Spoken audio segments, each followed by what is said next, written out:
enmity towards me, just like that. I just didn't see it in his face that he was a mean person. But I did see him in front of me when he stopped me from, and then him smiling and smirking at me. You know what, actually, Nathan, we're going to play for you a little bit of what Nick Salmon said this morning on the Today Show, because you referred to that smirk. He thinks that people have the wrong idea. Here's what he said, and we want to get your reaction. I wasn't smirking, but people have assumed that's what I have. I see it as a smile saying that this is the best you're going to get out of me. You won't get any further reaction of aggression. And I'm willing to stand here as long as you want to hit this drum in my face. As far as standing there, I had every right to do so. My position is that I was not disrespectful to Mr. Phillips. I respect him. I'd like to talk to him. So, Nathan, to that you say? I think right at this moment to him, I would say, in that particular piece would be a kind of no comment right now, because I'm going to have to think about it a little bit. But in a sense of true reconciliation, I think that we need to have some kind of dialogue. But I think the dialogue shouldn't be between him and myself, but between the indigenous people and the Catholic diocese, Pope Francis, and perhaps if the Vatican were to host a gathering, I'd be willing to go. Fair enough. So he kind of extended that olive branch about you meeting with him. You think it's a bigger issue than you and him, and you wouldn't necessarily accept that invitation. I think that's true. Fair enough.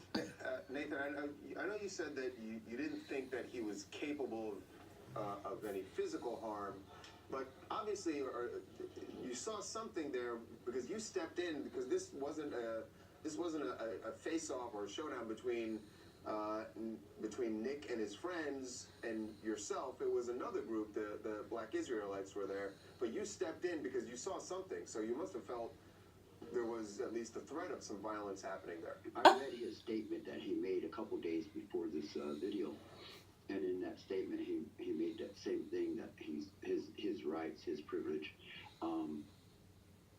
but then in that same statement it says that he went to his teacher, who was serving as a chaperone to the children there, that could he be the leader?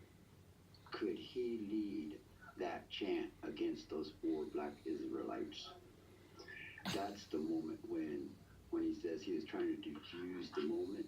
He should have took that moment and that opportunity to use that leadership to say, okay, this is wrong behavior.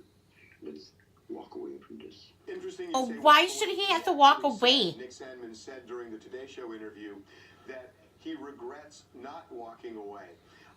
Conversely, I'm wondering if you've had any second thoughts on whether you wish you hadn't walked up to him, or whether you think ultimately this is going to do good on a larger scale. Well, that moment that I'm using the drum, using it as a prayer, we're in prayer. And you gotta get up in somebody's face.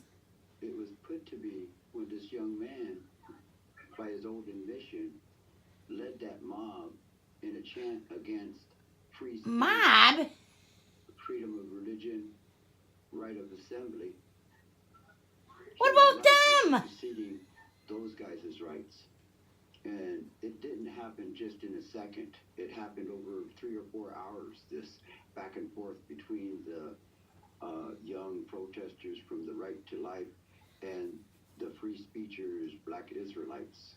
I don't agree with what the Black Israelites were saying. I was very offended by what they were saying. But what I've also said is that we don't respond to hate with hate. We respond to hate with love. President Trump has... So was that love? The students at Covington, and even said that it looks like they're going to be invited to the White House. So he has squarely come down on their side. and said that they are the victims of fake news. How do you feel about that? I'm on TMZ. Hey, God. I don't know what to say to that, but as opposed to going to the White House, we'll take you. We will take you. Thank you, because I'm a fan. There's been so many times in my life and struggles, and sometimes I just need to get home, sit down, relax, and see what else is going on in the world. And, I've always seen it as, I'm just average human and citizen, and, I'm looking at the news, and when I look for, not fake news, I wind up here because sometimes it's funny and sometimes it's serious, but it's,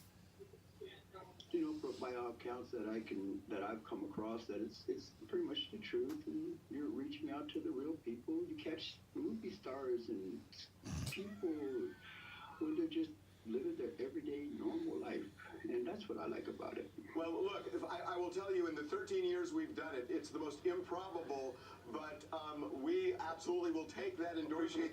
We absolutely appreciate it. I do want to get back to it, though. Do you have any...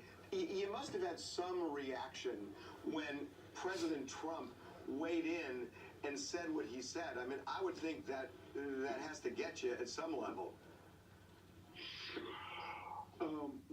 Excuse me, I'm just sort of laughing here. I apologize. I'm not laughing at the office of the president.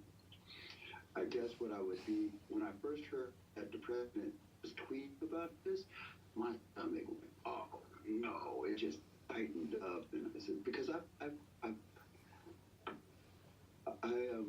there's another show I watch, but this guy named Steven, and he puts his tweets on all the time, and so that's the only place I really like to listen to his tweets. I don't go there and look at them because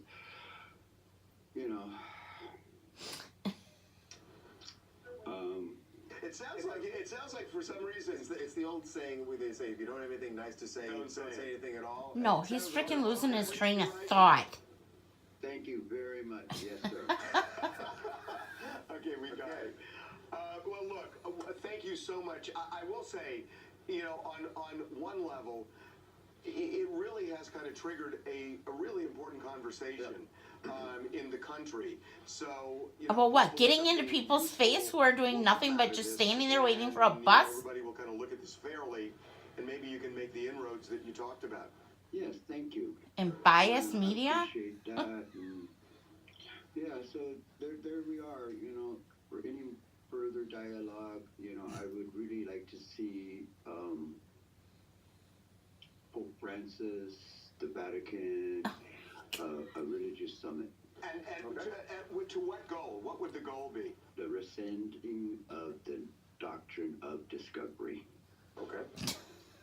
The doctrine of discovery states that I'm inhuman. Because of your national origin. It's the justification of taking all the indigenous lands here in the Americas. Okay, well, look, we really appreciate the time. Thank you so much. We're really pleased to have you on, Nathan. Thank you. And we are going to move on. Yes, to Justin and Haley Bieber's wedding. That is not going to happen.